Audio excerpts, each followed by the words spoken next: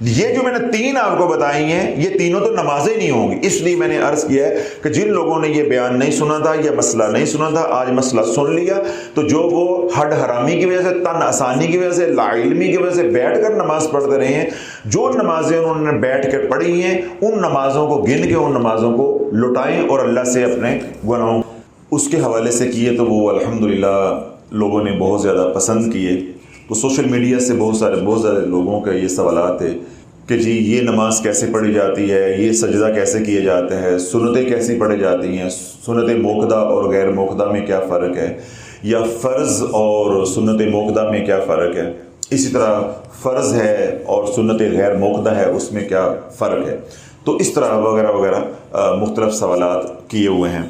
تو اس جذبے کی میں بھی قدر کرتا ہوں کہ الحمدللہ کہ اگر ہم بول رہے ہیں تو سننے والے سن رہے ہیں تو اللہ تعالیٰ جب سننے والا طلب ظاہر کرتا ہے قدر کرتا ہے پھر بولنے والے کا بھی دل کرتا ہے بولنے کو کہ اگر لوگ سیکھنا چاہتے ہیں تو جو اللہ نے ہمیں عطا کیا ہے وہ اللہ کی مخلوق تک ہم پہنچائیں. تو وہ جو نماز کے مسائل کے حوالے سے سیریل جو ہمارا چل رہا ہے اس پہ 4-5 بیانات جو ہے وہ تلاش چینل پہ پہلے سے اپلوڈڈ ہیں کہ قضا نماز کیسے پڑھتے ہیں, عورتوں کا جمعہ کی نماز کیسے ہوتی ہے, کرسی پہ بیٹھ کے نماز کیسے پڑھتے ہیں, واش روم میں وضو ہوتا ہے یا نہیں ہوتا, یا ننگے ہو کے غسل ہم کر سکتے ہیں یا وضو کر سکتے ہیں یا نہیں کر سکتے. اس طرح کے موضوعات کے اوپر پہلے بیانات ہو چکے ہیں, وہ تلاش چینل کے اوپر بھی اپلوڈڈ ہیں کچھ, اور کچھ بیانات جو ہے وہ آرزو چینل کے اوپر ہے.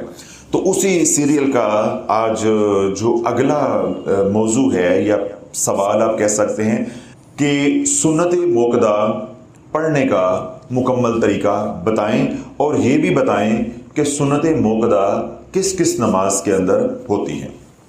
دیکھیں جو نماز پنجگانہ اللہ رب العزت نے ہمیں عطا کی ہے یا ہمارے اوپر فرض کی ہے, فجر ہے, ظہر ہے, عصر ہے, مغرب ہے اور عشاء ہے. تمام نمازیں جو ہیں ان میں سے صرف واحد نماز ہے ظہر کی جس کے اندر 4 رکعت نماز سنت موقدہ ہے. بقیہ جو نمازیں ہیں جس طرح فجر کی نماز ہے اس میں 2 رکعت نماز سنت موقدہ ہے. اس طرح ظہر کی بھی یہ جو نماز ہے اس کے فرض کے بعد از فرض 2 رکعت نماز سنت موقدہ ہے. عصر کے اندر سنت موقدہ ہے ہی نہیں ہے. پھر جو مغرب ہے اس کے فرضوں کے بعد 2 رکعت نماز سنت موقدہ ہے. اسی طرح عشاء کی نماز ہے اس کے فرضوں کے بعد 2 رکعت نماز سنت موقدہ ہے. پہلی بنیادی بات آپ یہ سمجھ لیں کہ جو روزانہ ہم 5 نمازیں پڑھتے ہیں ان 5 نمازوں میں سے صرف واحد ظہر کی نماز ہے جس کے اندر 4 رکعت نماز سنت موقدہ ہے. اس کے بعد آ جاتے ہیں صرف جمعۃ المبارک. تو جمعۃ المبارک کی نماز واحد نماز ہے جس کے اندر 4 رکعت نماز سنت موقدہ قبل از فرض ہے, پھر 4 رکعت نماز سنت موقدہ بعد از فرض ہے. یعنی 8 رکعتیں سنت موقدہ کی جمعۃ المبارک کی نماز میں ہیں, یعنی 4 پہلے ہیں اور 4 بعد میں ہیں. اس کے علاوہ کسی بھی نماز کے اندر اکٹھی 4 رکعت نماز سنت موقدہ نہیں ہے. 2 ہیں وہ میں نے آپ کو بتا دی ہیں. 2 جو ہیں وہ جمعۃ المبارک کی نماز کے بعد بھی ہیں, یعنی 4 رکعت نماز سنت موقدہ ہم پہلے پڑھتے ہیں, پھر امام کے پیچھے ہم 2 فرض پڑھتے ہیں, پھر دوبارہ ہم 4 سنت موقدہ پڑھتے ہیں, پھر دوبارہ ہم 2 سنت موقدہ پڑھتے ہیں, پھر بعض اوقات ہم ساتھ 2 نفل بھی پڑھ لیتے ہیں. تو یوں جو 2 رکعت نماز سنت موقدہ ہے وہ فجر میں بھی ہے, ظہر میں بھی ہے, مغرب میں بھی ہے اور عشاء میں بھی ہے اور جمعۃ المبارک میں بھی ہے. ٹھیک ہے, لیکن 4 رکعت اکٹھی جو ہیں وہ صرف ظہر کی نماز میں ہیں اور جمعۃ المبارک میں. اس لیے ان کو پڑھنے کے اندر اکثر لوگوں کو غلطی لگتی ہے, اور وہ غلطی بھی کیا ہوتی ہے یا غلطی کہاں لگتی ہے؟ وہ غلطی لگتی ہے آخری 2 رکعتوں کے اندر, یعنی تیسری اور چوتھی رکعت کے اندر. کیوں یہ جو نماز ہے یعنی سنت موقدہ 4 رکعت, کیونکہ ہر نماز کے اندر 4 رکعتیں نہیں ہیں. اگر ہر ایک کے اندر ہوتی تو یہ غلطی بہت کم لوگوں کو لگتی, اکثر لوگ یہ مسئلہ سمجھ جاتے یا سیکھ جاتے. تو کیونکہ ہم دین جو ہے وہ سیکھتے نہیں ہیں, ہم نے ماشاءاللہ اپنی زندگیاں وقف کی ہوئی ہیں وظیفے پڑھنے کے لیے. نماز کے مسائل معلوم نہیں ہیں، پاکی ناپاکی طہارت کے مسائل معلوم نہیں ہیں، اور ہم نے کام کیا شروع کیا ہوا ہے؟ وظائف پڑھنے کا. یعنی اگر کوئی دین کی طرف ہے بھی تو اس نے اپنی صلاحیتیں اور اپنا وقت کدھر لگایا ہوا ہے؟ وظائف پہ، یعنی مسائل پہ نہیں، وظائف پہ. تو لوگ جس کو مسائل کا علم نہیں ہے، دین کا علم نہیں، بنیادی علم نہیں ہے، ان کے وظائف کی کیا تاثیر ہوگی اور کیا نفع ہوگا. جو آدمی سنت موقدہ غلط طریقے سے پڑھ رہا ہے، اللہ والا اس کے وظائف پڑھے کا کیا نور ہوگا یا اس کو کیا کامیابی ملے گی.